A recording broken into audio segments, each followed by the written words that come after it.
Welcome back to the Lore Loom, where we turn powerful books into simple stories you will actually remember. If you are new here, hit subscribe to join us. We share a new story every single day. Today, we look at an aging palace master who burned his own life's work. To save his career, he had to prove to a hostile council that he had not lost his mind. Echoes in the high hall. Cold draft. Vane sat perfectly still on the center bench, his back as straight and unyielding as the stone pillars around him. His gray hair, thin and silver at the temples, caught the orange flare of the torches. He wore his old, ink-stained dark wool coat, the cuffs frayed from 30 years of writing reports. High above Vane, the royal council looked down from their curved oak bench. Their heavy velvet robes muffled their whispers. They had gathered to decide a simple question. Had Vane finally lost his mind, or was he still fit to protect the crown?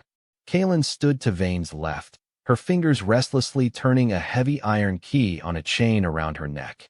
She was his deputy, young and ambitious, wearing a clean silver-trimmed tunic. In her hands, she carried a flat iron tray. On it lay a heap of dark, powdery gray ash. The tray hit the council table with a heavy clang. Kaelen announced that this soot was all that remained of the kingdom's secret patrol logs. Vane had tossed 30 years of guard records into his fireplace on Tuesday night, destroying the palace's entire security history in a single hour. Order was Vane's religion. Decades ago, he had built a legendary reputation by designing the kingdom's first master schedule. It was a massive, leather-bound volume where every guard's step, turn, and breath was mapped out to the second. He lived by the clock. He ate his salted beef at precisely noon, paced the same 12 flags of the courtyard at sunset, and hung his brass key ring on the third loop of his belt. This predictability kept the palace safe, but it also made him easy to watch. Kaelen turned to the council, her voice echoing in the rafters. She argued that the old chief's mind had finally snapped. Over the last 2 weeks, Vane had abandoned his lifelong routines for a series of wild, unpredictable tantrums. She flipped open a thick leather ledger, her finger tracing Vane's recent orders. These commands flatly contradicted every security rule Vane himself had written over his long career. First, Vane had abruptly fired 3 of his most loyal night watchmen. 10 years of perfect service ended in a breath. Vane had given them a bizarre reason. He told them their brass jacket buttons did not match the pattern of the courtyard bricks. The council lords murmured, shaking their heads in disbelief at such madness. The 3 guards had stood before Vane's desk, tears in their eyes, pleading for their families and begging for their livelihoods. Vane did not look up from his desk. He kept his eyes locked on his paperwork, signed their discharge papers with a cold, steady quill, and ordered them to pack their things and leave the palace gates before the noon bells rang. Kaelen pressed on. She detailed how Vane had locked the western gates at noon and flung them open at midnight. Then came the gold. Vane had dragged the royal treasury chests out of the deep, silent vault and dumped them in a drafty pantry near the kitchens, guarded by a single sleepy cook. Kaelen slammed the ledger closed. She declared Vane a clear threat to the crown. The hall fell dead silent. Vane stood up, his joints popping slightly in the cold air, and smoothed his dark coat. He ignored the judges. Instead, he looked straight at Kaelen and asked her how a deputy could compile such a minute-by-minute list of his personal movements so quickly. Vane reached into his deep pocket and pulled out a small, blue velvet notebook. Kaelen stopped mid-breath. Her hand dropped from her iron key. Vane explained that he had found this book behind a loose stone in Kaelen's quarters. It was not a security record. It was a complete, minute-by-minute map of Vane's daily life. He read from the pages. He listed his own habits. The book recorded exactly when he woke, which staircase he climbed, and how long he spoke to each servant. Vane looked up. He told the council that this book revealed a dangerous truth. 30 years of perfect logic had made him completely predictable.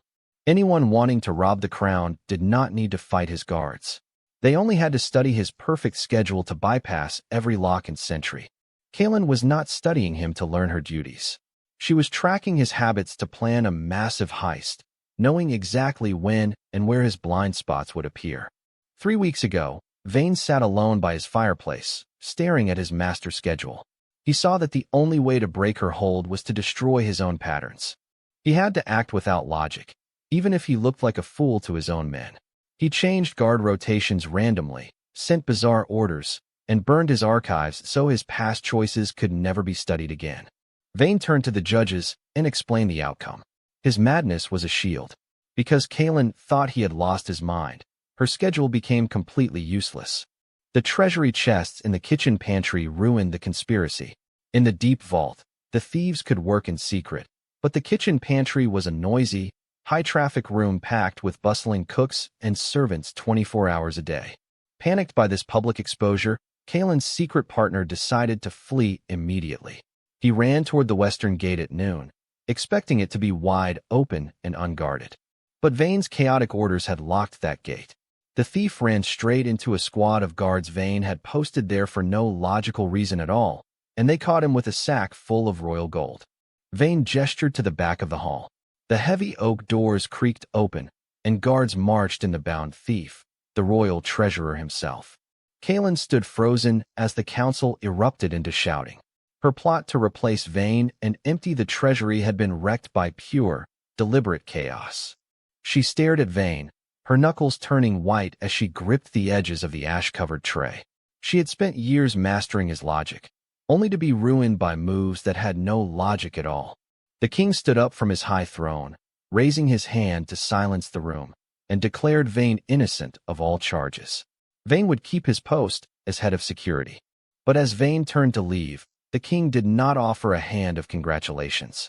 He simply watched the old spymaster with a flat, cold distance.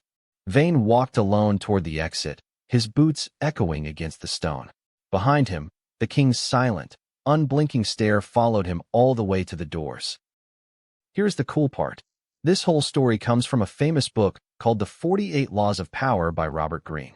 It is inspired by Law 17, which teaches us that keeping others in suspended terror by being unpredictable keeps you in control. Our characters are made up, but the strategic lesson is very real. If you like this, the book goes even deeper, and you can find a link in the description below. So what did this story teach us? To keep control of your life, do not let others predict your next move. Remember when Kaelen used Vane's strict daily routine to plan her betrayal? Her plan only worked because Vane was a creature of habit. By throwing away his rulebook and acting randomly, Vane completely took away Kaelen's power to plan against him. If you always do what people expect, you make it easy for them to manage you. Sometimes, breaking your own patterns is the only way to stay free. What would you have done? We all know that deep books take a long time to read, and your day is already busy. That is why we turn these big ideas into stories that stay with you. If you want to keep learning with us, hit subscribe and ring the bell to join our community. Leave a comment below and let us know which moment hit you hardest. Was it when Vane fired his loyal guards, or when the king looked at him with fear? See you in our next story.